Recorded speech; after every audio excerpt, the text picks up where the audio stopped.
What is up, guys? Welcome to Legacy TCG, back with some Edison. We got myself playing Machina and Primo on the left playing Blackwings. So got Primo with his Collector's Expo exclusive playmat. So it's got like a little morphing jar in the corner. RBT LA 2025. Pretty sick mat. It's one of the mats you could buy. And I've got my mat that I won from the pod, so I was I get to show that off today.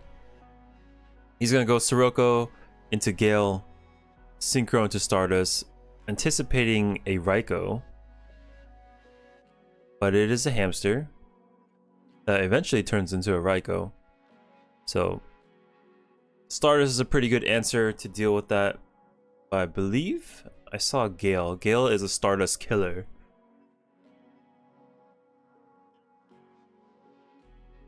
Just mill 3 and then into Caius.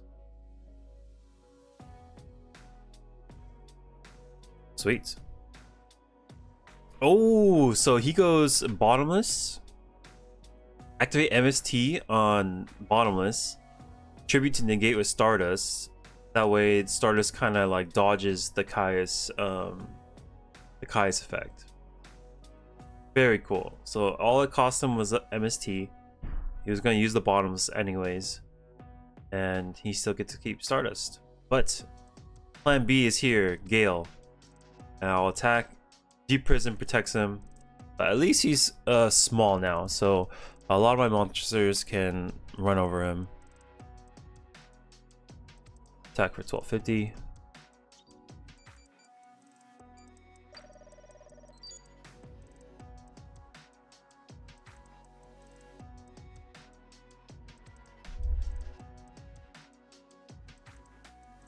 Yeah, Gear Frame can run over him, but 2 of them are engraved. So what else? What else I got? Lila can run over him.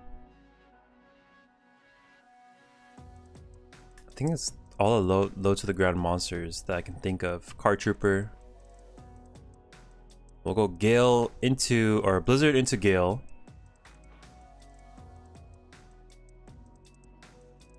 Does he special summon a monster? Potentially.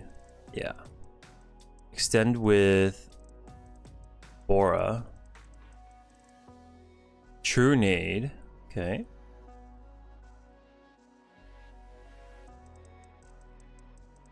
There's a lot of power on board. You can go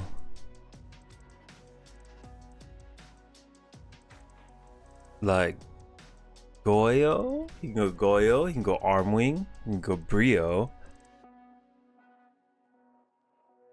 Okay, he's gonna go for the damage. Just because Gale was in defense, he can go attack with. Okay, sweet hamster. Buy us time, hamster.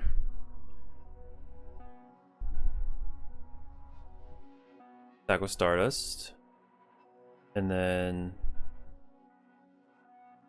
probably just mill. Yeah, and then we'll just tank the 13.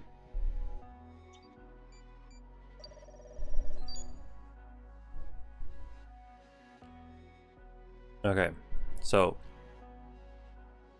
pretty much he poured all his gas on that fire. This is the board he ended up with, and whatever is in his back row hopefully is enough to deal with all my stuff. Deep Prison right into a deck Devi, and then he Devi's my Raikou. Pitch Special Fortress.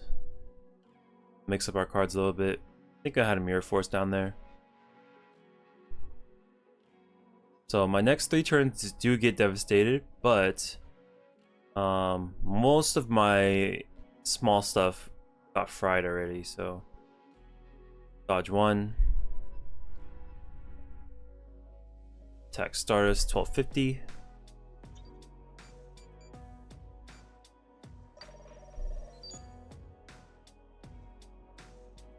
I don't think I need to set the compulse. I don't want all my stuff to die to a random heavy storm.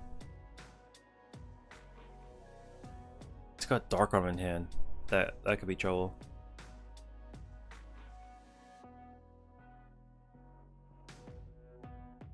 Leaves the blizzard and attack, kind of saying like, oh, if you attack, there's potential clue. Burn for 1,000. Swing for 24. Huge 3,400 swing. One of the biggest monsters in the game if you're fighting darks.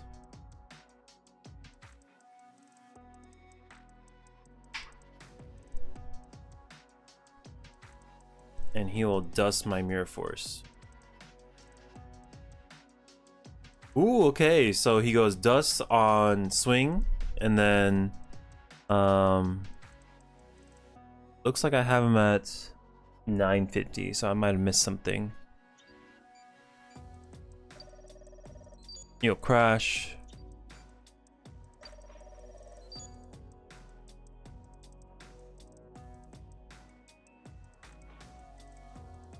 Now this gore is gonna wall up for him. I check his graveyard. Maybe see if there's enough darks or what traps he has in store. Double D prison was used earlier, so the only thing stopping my attack would be a potential Mirror Force. But we are calculating. We'll compulse attack, and that is the game. It was a Starlight Road. Yeah, so that was just me making a calculation. If I compulse this, can I kind of execute him? And I take the chance.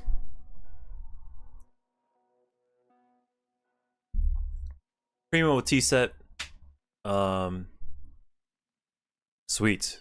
So that Lila. So say if it was like set Bayou, set Icarus, that was a perfect answer, because I'll just strike with the Lila and then pop main phase 2.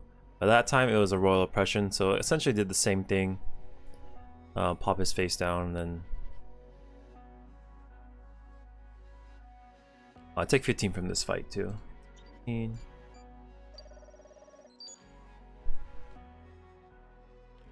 Get our second Lila. So 2 Lila. I usually side down into like 1 Lila, but I've been finding that when I keep the 2, it's actually a very annoying card for the Blackwing to deal with. You do take a lot of damage, but her power is just like being able to clear the way before your boss monster hits is super important.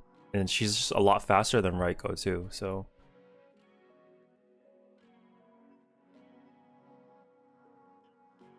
Got Chaos Sorcerer in hand.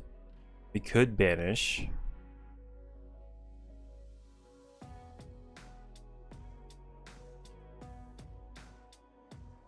Ditch the special attack. Take 800. Attack. Take 18. No cores. Sweet.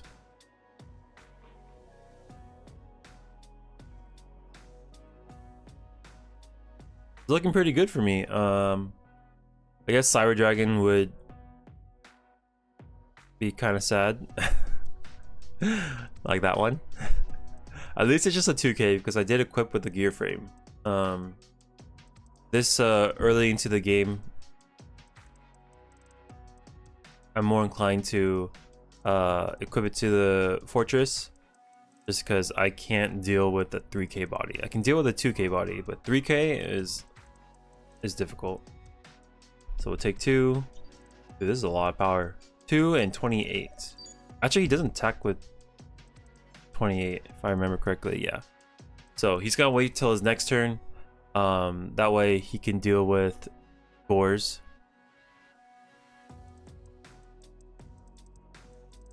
Because if he attacks with the Goyo, right, gives me a 28 token, that gives me the answer I need to deal with his board. Right, but if I drop Gores on the 2K, then I give him a Gores in return. And so just doing that just kind of bypasses the problem of Gores. So go Chaos Sorcerer, banish Goyo, set a monster. And so we dealt with Sorry, my dogs are barking, but we dealt with the biggest problem, which is Goyo. Fortress will get burned by the Raiko.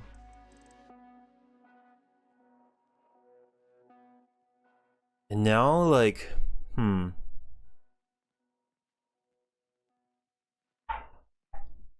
we wanna... We have a Kais in hand, do we wanna sack it over this? Okay. I remember this position. I don't want to attack because I'm afraid of Gores. But if he's setting Sirocco, then maybe he doesn't have that option. And I didn't think about that, so I hold back on the Chaos Sorcerer until I have an answer for Gores. But if I'm attacking with Chaos Sorcerer, I actually clock him faster. So this might be a blunder by me. But the Sirocco Engrave does let him go into Armwing. Sorry, I'm gonna close my window real quick.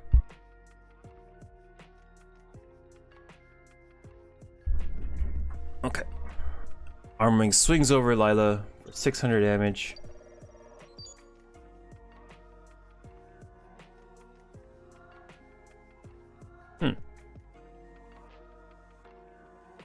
We'll banish again.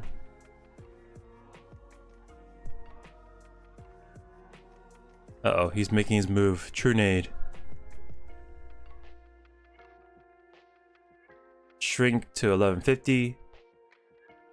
Attack for 650.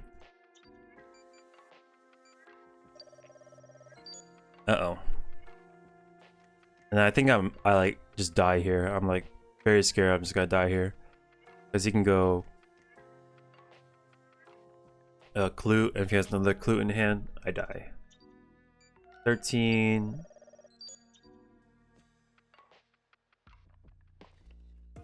14. Leaving me at a whopping 450. 550. Sorry, I read my calculator wrong.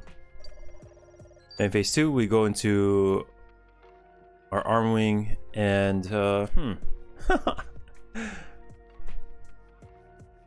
I mean, I guess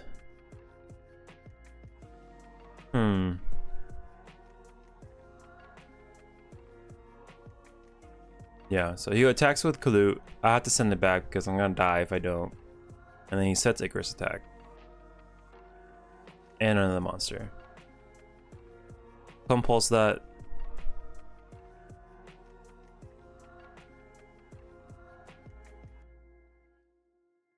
There he is. He strikes me down.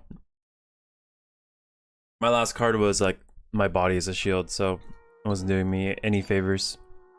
And this is for all the marbles. Game 3. I get to go first. This is a good start. I get to set up a little bit, mill some cards. Oh my god. That hurts. I hate when they do that. So I'm gonna mirror force it because he's gonna pop it anyways. And yeah, if I'm gonna lose it, might as well use it. Allure, draw 2, sculpt the hand a little bit, banish the Vayu.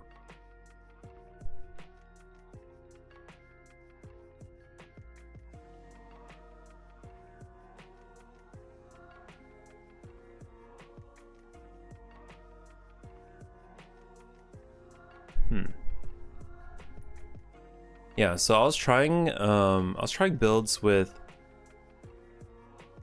like, so the build I won this pod or that mat with had no bottomless, but going to my locals, that I assume with like a bunch of other locals as well, is that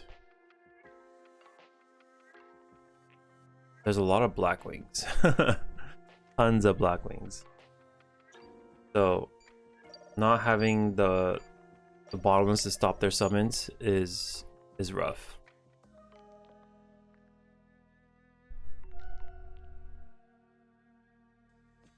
So I think it's like a necessary evil. Even if you like say you draw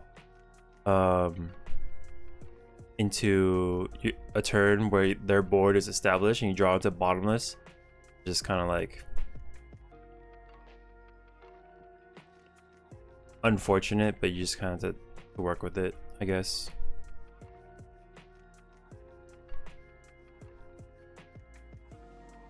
Okay, so he's gonna blow up everything after my heavy storm, leaving him with a Kalut.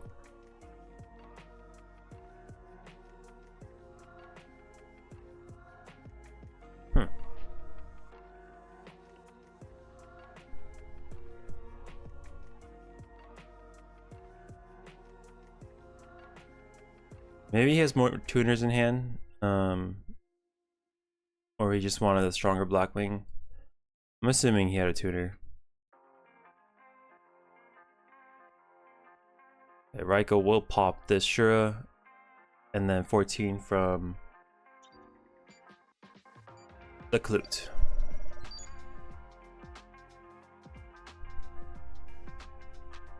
Okay, discard Force, Monster Reborn, our Fortress. Swing over this Kalut, it will do 1100 damage. We're kind of low on resources, but so is Primo. He's at 2 cards, I'm at 2 cards, or 3 cards, so I'm at a +1. Cyber Dragon's there for him.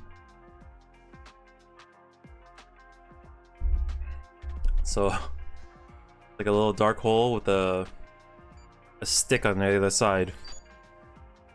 Draw top deck Pot of Avarice. Oh my god. The pot is there. Gore is not that useful because well, I guess it could be useful, but kind of low. So it's not a card I really want to be drawing. So I leave in the grave for the dark target. Potentially draw Chaos Sorcerer. So go Gear Frame, get Fortress, Pitch Force, Special Fortress, and then attack. Okay, this is looking pretty good for me. So we go 500, 18, and I think I'm thinking what do I lose to? And I'm kind of low, so I don't want to equip. So I leave him out there.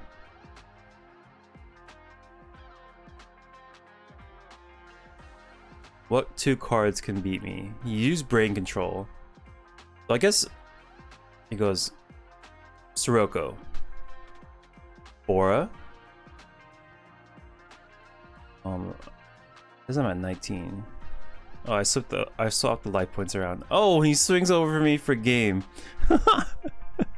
So I was at 19. I forgot a 2k swing, so this is where I'm at.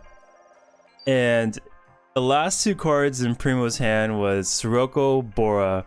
He pumps and swings over my my gear frame, which is exactly 1900 damage, and I die. Oh my god. I took the 2k from the wrong side, so we've got 2k. Yeah, this is the life points. And yeah, these combination, the gear frame was actually the weakness that caused me to lose. I was like, I think I'm in a pretty good spot. And he's like, I have 2 cards. There's a back row. If it's like a deep prison, so be it. But if I don't do this, I lose. So he goes 37, and then 17 plus 2 is 19, and it's exactly a game to strike me down. And I just die. At minus 2000. Nice point.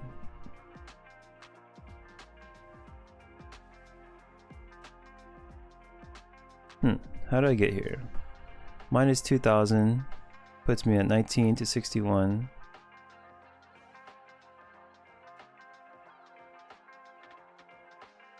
Oh, right. I'm on left side.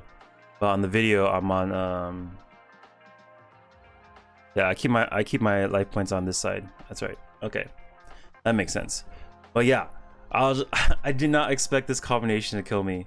Because usually I will leave this body here just in case he kind of like swarms the board.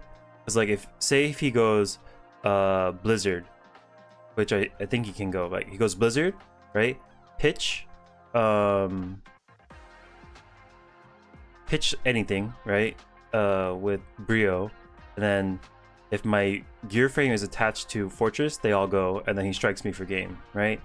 And so that's why I was like, I'm gonna leave this body here. That way, if he goes Brio, then I still have a chance to clap back, right? Because he goes Brio, pitch, get rid of Fortress, right? Attack over gear frame, that's 500 damage, and I'm still alive. And then next turn I can just pitch, run over whatever. I think that was the train of thought. But this combination right here, Sirocco, Aura, pump attacking over a gear frame, was enough to seal the deal. It was really sick.